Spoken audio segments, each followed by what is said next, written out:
Bonjour à toutes et à toutes, bienvenue dans Libre Ensemble, ravi de vous accueillir pour ce nouveau rendez-vous de la laïcité. Je vous propose aujourd'hui de pousser les portes du Théâtre des Variétés à Bruxelles qui renaît de ses cendres après 40 ans. Sous l'égide de Bruxelles Laïque, les travaux viennent de commencer. On y fait un lieu ouvert vers les valeurs de la laïcité, de la diversité et des rencontres. Reportage.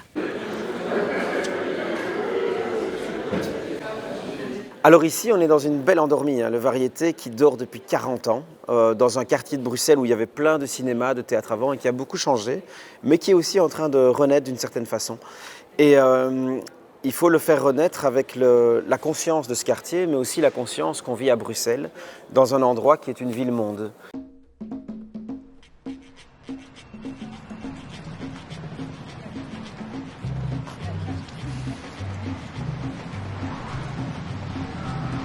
Notre idée aujourd'hui, c'est d'investir le Variété avec Bruxelles Laïque. Bruxelles Laïque qui n'est pas un bébé culturel, qui porte le Festival des Libertés chaque année, mais aussi plein d'actions toute l'année, qui sont des actions portées par un pôle qui s'appelle le pôle d'études sociopolitiques, qui fait des constats de terrain à partir d'un autre pôle qui est le pôle d'action sociale et qui le remonte à travers des conférences, des débats, de la sensibilisation, mais aussi à travers de la création artistique. C'est peut-être une spécificité aussi de Bruxelles Laïque. Sans ouvrir tout. Donc je crois aussi que là on pourra faire des expos immersives, des expos qui vont permettre un petit peu, on laisse souvent Ça va être un lieu de création, mais aussi de rencontre entre plusieurs associations proches de Bruxelles Laïque, mais également d'autres lieux qui seraient comme Bruxelles Laïque aujourd'hui, des nomades, c'est-à-dire des endroits qui permettraient d'accueillir, ou en tout cas d'autres initiatives culturelles. L'idée, c'est de faire 3 espaces de programmation différents. 2 salles qui peuvent accueillir de 500 à 1000 pour la plus grande et l'autre de 200 à 400 pour la plus petite. Et il y a un grand forum aussi qui rappelle un peu l'espace de débat ouvert qu'on a au Festival des Libertés en dehors des salles. Donc avec ces 3 espaces-là, on a en plus un espace de bar, de convivialité assez important. Ça va être de haut plafond aussi, assez aéré. On a tout un étage avec des loges aussi et le dernier étage, un espace de catering essentiellement pour les équipes, les artistes et tous les intervenants qu'on va accueillir.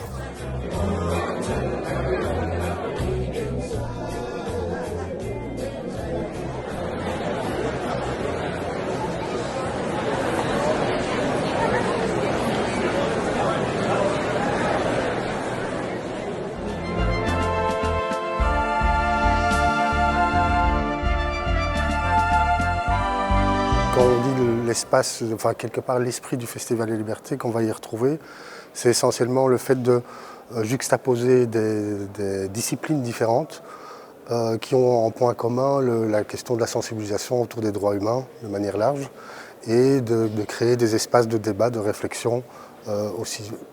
Tout ça avec une logique aussi festive aussi, pour qu'on ne se sente pas seul non plus dans cette dimension-là. Donc c'est aussi accueillir des artistes de musique, que ce soit un lieu de rassemblement également. Je pense que le Festival des Libertés est un très bon phare, un aiguilleur par rapport à ce qu'on doit y faire.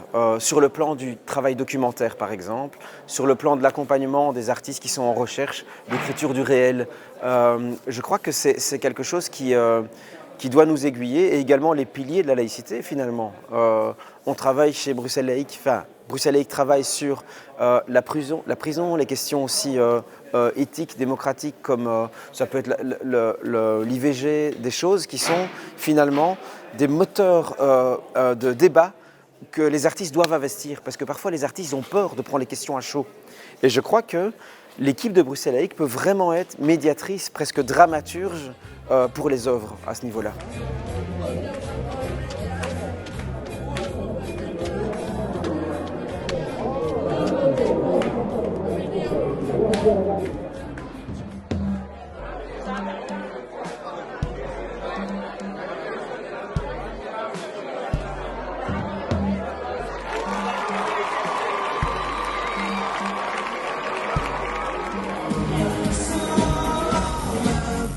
Je pense que nous devons solliciter des programmatrices, des gens qui viennent faire le festival de Marrakech à Bruxelles, qui viennent mélanger finalement et apporter des visions. Alors je ne vais pas me désimpliquer de ça forcément, je vais aussi programmer, mais je crois qu'aujourd'hui, on n'en est plus à des tutelles de programmation comme ça. Je pense que c'est très old school de se dire « Ah, c'est ma vision qui va être le programme ». Je crois qu'on va essayer d'éclectiser ça très fort. C'était un confort quand même assez important de pouvoir venir avec une carte de visite basée sur l'expérience de travail de l'équipe de Bruxelles Laïque, de toute son expertise et la diversité des approches aussi. Donc c'était vraiment un luxe de pouvoir négocier avec cette légitimité-là de la qualité de votre travail. Et le lien peut-être que je fais, c'est la question d'immersion aussi. On est une SBL, une équipe qui est immergée dans des situations de vie, parfois très difficiles, quotidiennement.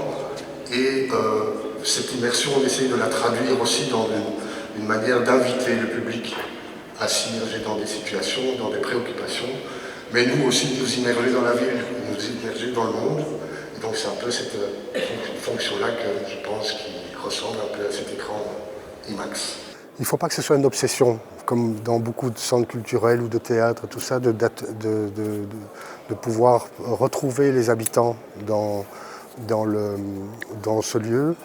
Ici, c'est vraiment d'être porte ouverte, d'être quelque part un hôte accueillant et d'essayer de quelque part de travailler sur des thématiques qui sont d'une préoccupation du quartier, mais pas uniquement du quartier. Donc, on a pas mal travaillé en amont avec les habitants aussi. On a fait des espaces, des workshops avec eux pour comment ils se projetaient, comment ils pouvaient imaginer des liens. On a beaucoup travaillé avec les comités de quartier aussi avant de s'implanter et pas venir comme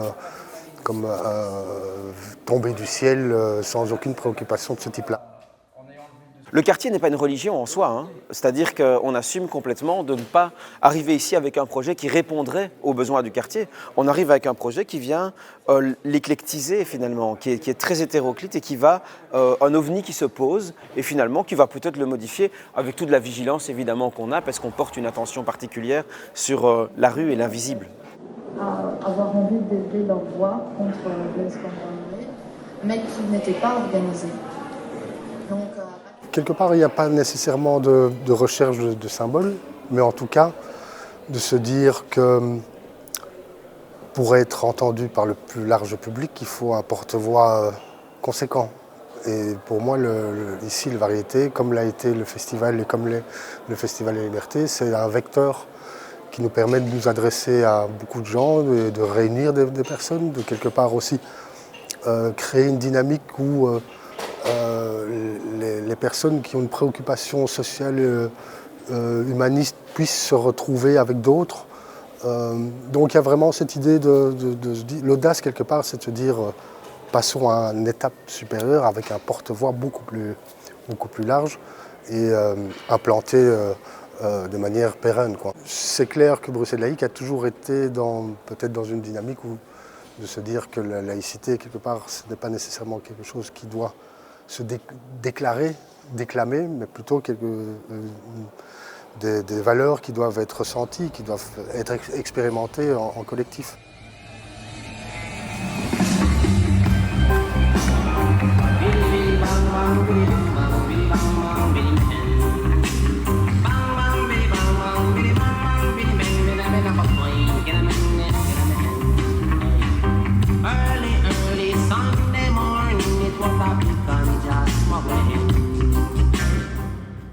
En attendant son ouverture en 2027, cette année, le Festival des Libertés aura encore lieu au Théâtre National. On vous y invite entre le 10 et le 19 octobre pour toutes les infos. Eh bien, un site internet, festivaldeslibertés.be.